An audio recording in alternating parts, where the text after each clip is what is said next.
Should we white balance before contrast or after contrast?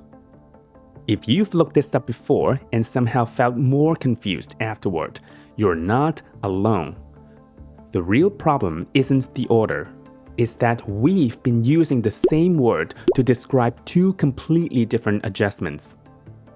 In this video, I'll show you how white balance and contrast actually interact, how to choose the right order based on intention, plus a cheat sheet and a very simple bonus tip that gives solo filmmakers a safety net in post-production.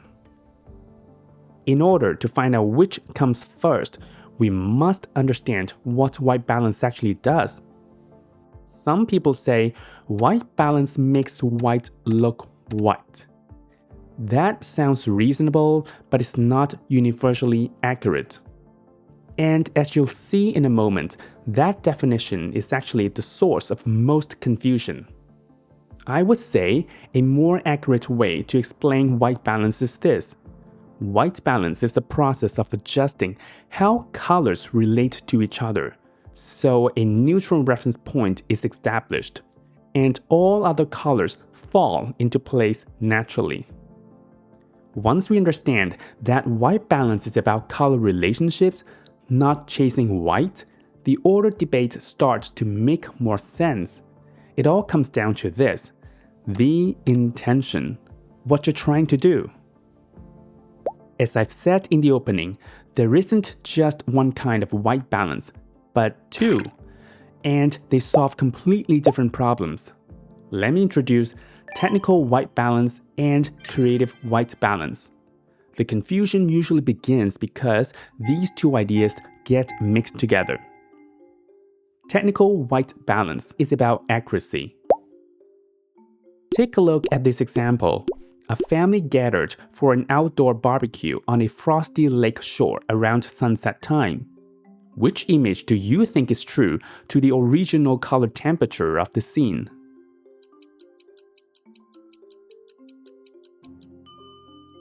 The middle image is the most faithful. Although the other two images look fine, the middle one best matches to the actual scene, and that's what technical balance is about: accuracy. Here's another example. This shot was intentionally set to the wrong color temperature. If you look closely, there's no obvious white objects in the frame.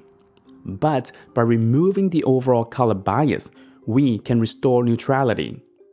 That's technical white balance. It's applied only when there's an actual color cast or when the color temperature isn't true to the scene. Many colorists call it color balance or simply balance. Later, I'll show you the proper way to do this in DaVinci Resolve. What about the other kind of balance, creative white balance? This one is not about neutrality, it's not about accuracy, and it's definitely not about finding absolute white. This adjustment is about emotional temperature. Let's go back to the barbecue scene. This shot is technically balanced. It's natural, it's honest, and true to the scene. But now, we want to use color toning to tell a different story. By adjusting the overall balance, we can stylize the image and present different tones to tell different stories.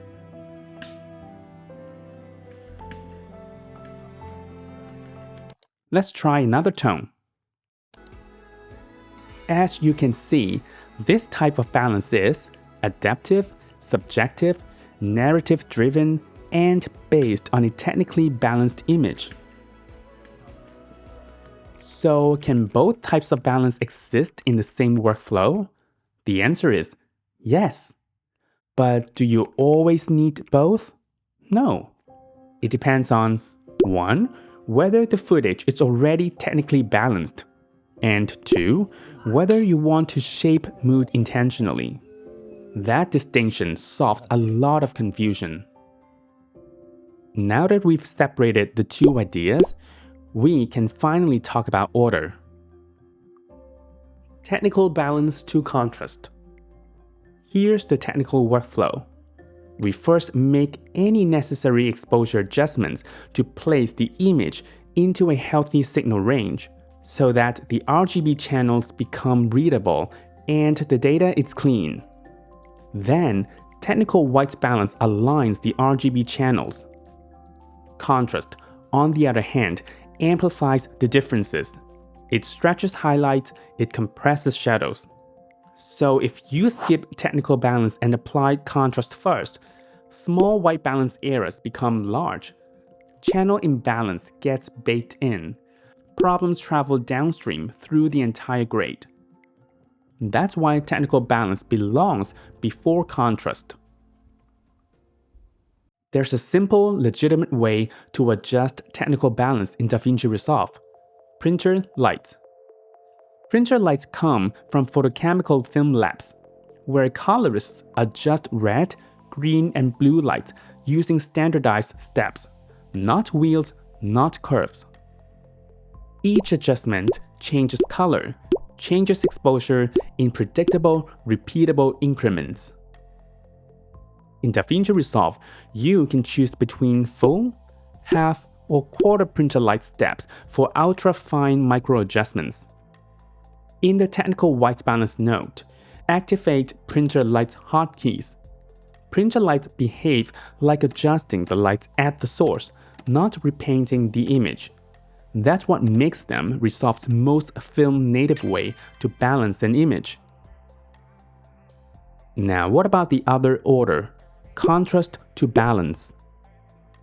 This is the part I didn't clarify clearly enough in some of my previous videos. I usually balance my shots technically in camera, so the color temperature is faithful to the scene. Therefore, when you see me adjusting balance after contrast, I'm not correcting the image, I'm interpreting it. That's why I don't even call this white balance anymore. I call it color toning. And yes, it's optional, but it only makes sense as interpretation when the footage is already technically honest. For creative color toning, I often use chromatic adaptation transform. It mimics how human vision adapts to lighting. It's fast, accurate, and perfect for shot matching.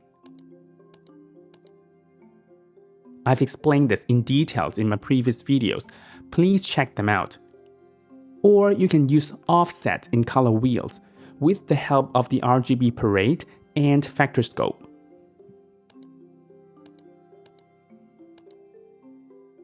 So here's the conclusion.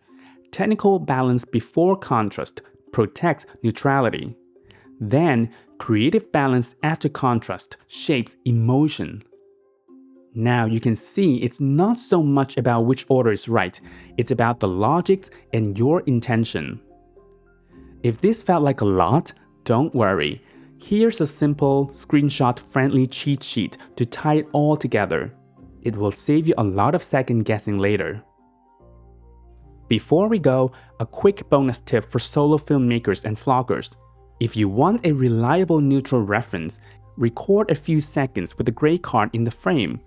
But don't white balance to the gray card, white balance to the real-world lighting.